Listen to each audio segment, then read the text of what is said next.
If you're planning on starting, locating, or relocating your business, you have a business-friendly friend in Huntington Beach.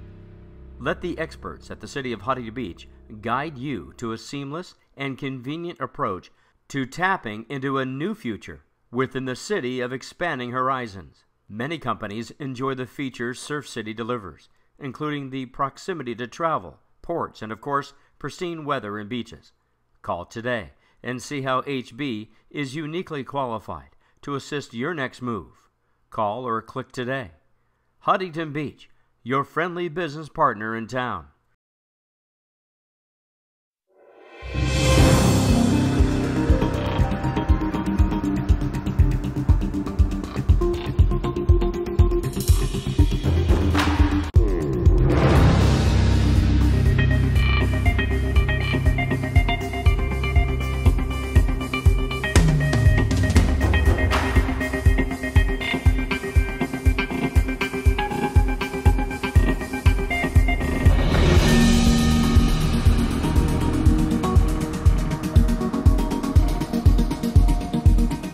Before the first manned moon landing to the space shuttle and beyond, AAE Aerospace manufactures the composite components that make the rockets launch and the aircrafts to maneuver. And it's all made in Huntington Beach. And we have the founder and the president CEO with us, Mr. Ken Christensen. There he is. Hi. Thank you. Did I get it right? Close. All that close. I know there's a long history. Yeah. Thank you for allowing us to be here on your facility of, what, one of three buildings? Yes. One of three buildings. And we're in, what, the historic archival? Yeah, we're in the display room of the company and the history room, you might call it. We have what we do presently, but we go back a long ways as well. Actually, this room does tell quite a story. It talks about not just your company, but your personal past and how you're such a pioneer in this field, sir. You go back, we had mentioned in the introduction, to beginning of the first manned mission to the moon. Where do you fit in all this equations? Well, actually I started off just as a young person going to work in the industry and worked through how to make everything myself personally and got some education along the way and kept right on going. So after about 15 years working for another company, me and 4 other people decided that we could do this better ourselves. And we came here to Huntington Beach and started AAE Aerospace. What year did you come to Huntington? We came here in 1977. 77. And we started in a 980 square foot building right on Graham, just down the street from here. With the 4 of us as the entire workforce. And if you want to jump to today, we're about 115 people here. And 3 buildings? And 3 buildings. I have that right. Okay. Yep. 3 buildings. So it's come a long ways in quite a few years, though. Well, some would say you've really taken off. Yeah. No, that wasn't a pun, was it? Yes, it was. A poor pun at that. But, no. Well, congratulations on a wonderful success. We're here to learn a little bit how you make it in Huntington Beach. But looking back a little bit, you were there in that those Apollo days. And so. Oh, yeah. Before that, you know, we basically started with the early, I'm going to say, Minuteman program. The Minuteman? And so that was a little bit even before the manned flight stuff. But yeah, we have been here for quite a long time, or the business, my part of the business has, yeah. Right. And today we're talking about the composites, okay? What, in your best way, to describe what is a composite, or better yet, what exactly is the best way to describe what you do? Well, there's lots of things that are composites, but the thing that we do is we build rocket nozzles. We manage the hot gas of a rocket. There you go. And if you see rockets take off, you see a flame coming out, and that flame is a very high temperature, and it takes materials that will live in that environment for a period of time, and that's what we produce. Amazing. Among other things, but that's our core business. Yeah. So, you know, we start. It's starting with raw material. Which is what usually? It can be a silica fabric or a carbon fabric with a resin system in it. And we cut that material into different shapes and sizes, and then we either lay it up or wrap it around a mandrel or on a mandrel, and that process would vary depending on the size and what you have as far as the requirement for it. But in general, it's the same whether it's a large one or a small one. And then after that operation takes place, the part goes into a pressure vessel where we use heat and temperature and cure the resin system and the fabric. When that process is completed, it comes out, we go through a machining operation. On some of our parts, we actually go into an assembly because we may have multiple parts on this. And sometimes we assemble those into a number of components into a nozzle, or by a nozzle I mean a rocket nozzle. And that's the hardware that we supply for a lot of missile systems in the country today. Right. That process that you just described, how many people along the way are going to touch that piece? There would be probably around between maybe 8 and 12 people, depending on the complexity of the particular project. Piece. Yeah. Yeah, of the project, and it does get complex, right? Oh yeah, sometimes very complex. We can make a billet. That's just a little round piece of composite material, or we can make a sophisticated maneuverable rocket nozzle that does a whole bunch of things when it is used. Yeah. So what's next? Well, we go to a pretty elaborate inspection process. We have, one of the things you asked earlier was, how have we done in the industry? Well, we're an AS9100 company now, if you know what that is. And that's a quality system. It's pretty much a requirement. If you're going to be in the aerospace industry today, you're going to be an AS9100 certified company. And who sets that certification? Well, that's a third-party certification. But it's connected. Is that connected to somebody like a Boeing or the State Department? I mean, the Defense Department or the government? No. Boeing has to be AS9100. Okay. So it's a system that is throughout the industry, and it's not just in the aerospace industry. It's in the automobile industry as well. And, yeah. It's. So Volkswagen wouldn't pass, right? They'd have a little problem right now. Okay. I'm sure they're going to have trouble with their certification. Right. How does it make you feel that you, have been a pioneer in this field? Yes. But how does it make you feel when you see a rocket launch and you know you're there and all the successes that we've had in space and you look at that? How does it make you feel to say, we had a hand in that? That's a pretty good feeling sometimes, if it works.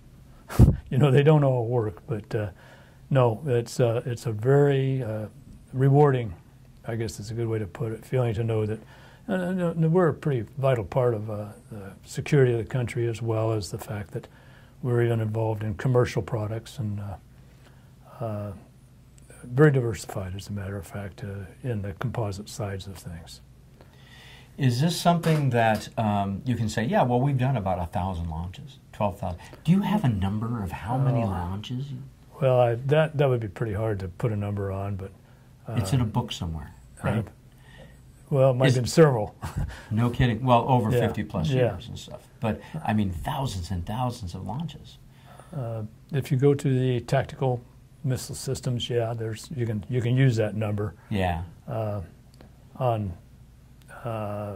things like satellite launching rockets and that. It would be way less, but there's a lot of them.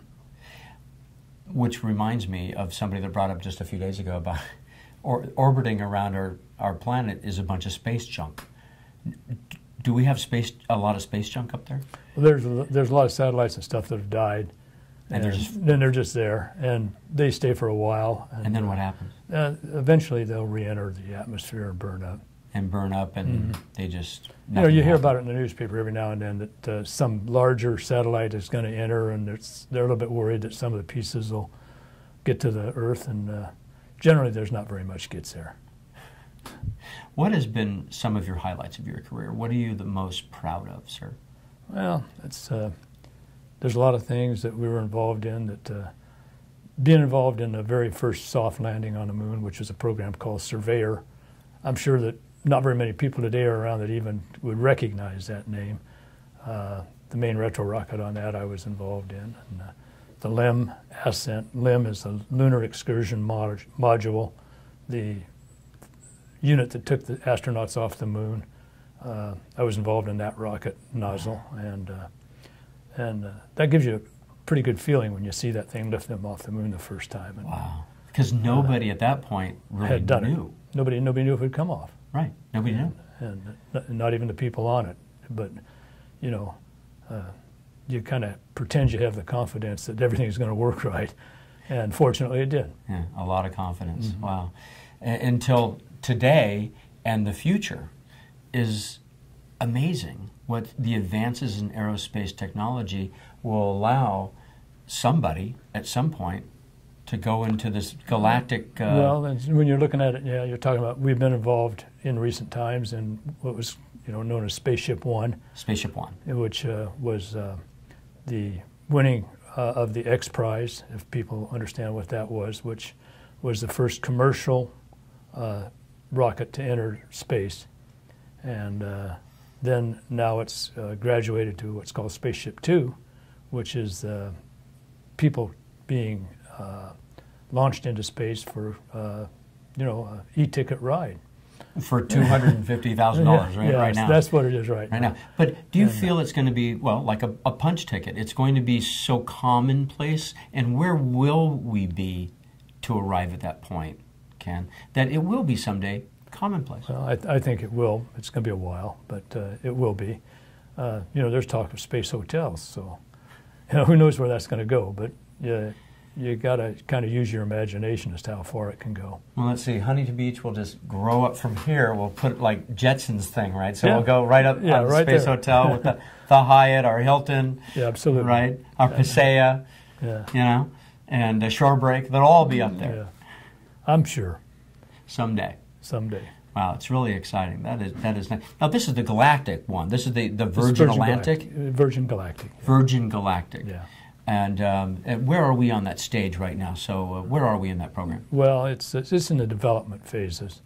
And, of course, again, we're only in the propulsion end. We do the nozzle. And there's an awful lot besides that people have to get working right. Right. But we're heading in the right direction? Oh, absolutely. How exciting. Yeah. That's great. Well, you lead an exciting life, Ken. You really do. You actually have been a race car driver all these years. Yeah, I've been involved in racing for about the same length of time, and still am. Do you like things that just go fast? Absolutely. You like speed? Yeah, well, I like things that go fast. I like to go fast. So I still play with it, let's call it, with the race car. So where do you go to race? What do you do? Oh, just the local tracks. We're dirt racing now. Dirt racing? Oval track. Paris Speedway. Okay. And Baroned and by El Cajon. We go over to Bakersfield. Bakersfield, sure. Yeah, all the dirt tracks, the local dirt tracks. And so that takes your mind off everything, or is it just an adjunct to I need speed? No, it's kind of just a diversion. A diversion. And it's fun. It's a little bit of fun. It's a lot of hard work for a little bit of fun, like you say. But I know I enjoy it, and I also do it with my grandson. He races. How exciting! Yeah. Looking back, I mean, it's just amazing what a career and what a life you lead still today. It's amazing to do all the things that you do and then run the size of a company that now totals 3 buildings, 150 employees, and the responsibility that you have for these rocket launches. Well, like I said, I got myself down to half day, 7 to 7. Is there anything else that's happening that's kind of cool in the outer reaches of space that you may be having a hand in, or something you can give a clue or a hint? It's kind of just a continuous learning of what we can do and what we can put there, and I can't say any specific thing, but it is a continuous movement. It's going to continue. There will be, like we talked about, space hotels just kind of in a joking way, but who's to say? That those, we've got a satellite or a space station that's been orbiting for years. Yeah. Nothing to say it can't be done. That's right. And you're doing a lot of that. Ken, thank you so much for being here. You bet. And it's all made in Huntington Beach. You saw it, and it happens here in Huntington Beach thanks to Ken and AAE Aerospace, made in Huntington Beach.